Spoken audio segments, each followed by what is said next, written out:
ఇప్పుడు ఆయన ముఖ్యమంత్రి లెక్క కాదు. ఒక ముఠా నాయకుడు లెక్క మాట్లాడుతా ఉన్నాడు. ఒక ఫ్యాక్షన్ లీడర్ లెక్క మాట్లాడుతా ఉన్నాడు. రాజ్యాంగం మీద ప్రమాణం చేసి ఒక ముఖ్యమంత్రి పదవిలో కూర్చున్నటువంటి ఒక బాధ్యత కలిగిన వ్యక్తి లెక్క కాకుండా ఒక అధికార మదంతోటి కన్నుమిన్ను కానకుండా ఇష్టం వచ్చినట్లుగా ఏది పడితే అది మాట్లాడి తన ఆధిపత్యాన్ని చలాయిస్తూ చిల్లర ప్రయత్నాలు, చిల్లర వేషాలు చేస్తూ ఉన్నారు. దీన్ని మేము తీవ్రంగా ఖండిస్తూ ఉన్నాము. ఇది రాజ్యాంగ వ్యతిరేకము. 2 పార్టీల మధ్యన అంటే బీఆర్ఎస్ చచ్చిపోవాలి కానీ తెలుగుదేశం బతకాలన్నా తెలంగాణలో. బీఆర్ఎస్ చచ్చిపోవాలా.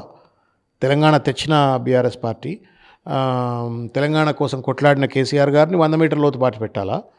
తెలంగాణ తెచ్చిన బీఆర్ఎస్ పార్టీని 100 మీటర్ల లోతు పాతి పెట్టాలా. కానీ తెలంగాణకు వ్యతిరేకంగా పనిచేసిన తెలుగుదేశం పార్టీ మాత్రం బతకాలా, బట్టగట్టాలా, బీఆర్ఎస్ పార్టీ పైన దాడులు చేయాలా అని చెప్పని మాట్లాడుతూ ఉన్నాడు.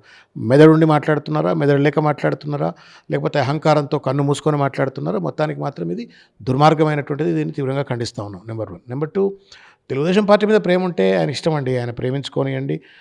I love you, you love me అని చెప్పని వాళ్ళ ఇష్టం ఏమైనా చేసుకోనియండి, నో ప్రాబ్లం. చంద్రబాబు నాయుడు గారికి కృతజ్ఞతగా ఉంటే మాకేం అభ్యంతరం లేదు. ఆయన పాత యజమాని కాబట్టి వారికి లాయల్టీస్ చూపెట్టుకుంటే తప్పు లేదు. కానీ బీఆర్ఎస్ పార్టీని చంపాలా, కేసీఆర్ గారిని పాతిపెట్టాలా, చంద్రబాబు నాయుడు గారు బట్టగట్టాలా, లేకపోతే టీడీపీ బట్టగట్టాలా అనేటువంటిది ఇది మొత్తం కూడా ఒక ద్వంద్వ వైఖరి, ఒక పొలిటికల్ హిపోక్రసీ అని చెప్పి నేను భావిస్తూ ఉన్నాను. దేశవ్యాప్తంగా బీజేపీ వ్యతిరేకంగా రాహుల్ గాంధీ కొట్లాడుతూ ఉండు. ఆ బీజేపీతో అంటగాగుతున్నది తెలుగుదేశం పార్టీ కేంద్రంలో, అటు ఆంధ్రప్రదేశ్లో. ఆ తెలుగుదేశం పార్టీని తెలంగాణ రాష్ట్ర కాంగ్రెస్ ముఖ్యమంత్రి అయ్యుండి బతికేయాలనుకుంటా ఉన్నాడు. ఇంకేమనుకోవాలి చెప్పండి మీరు.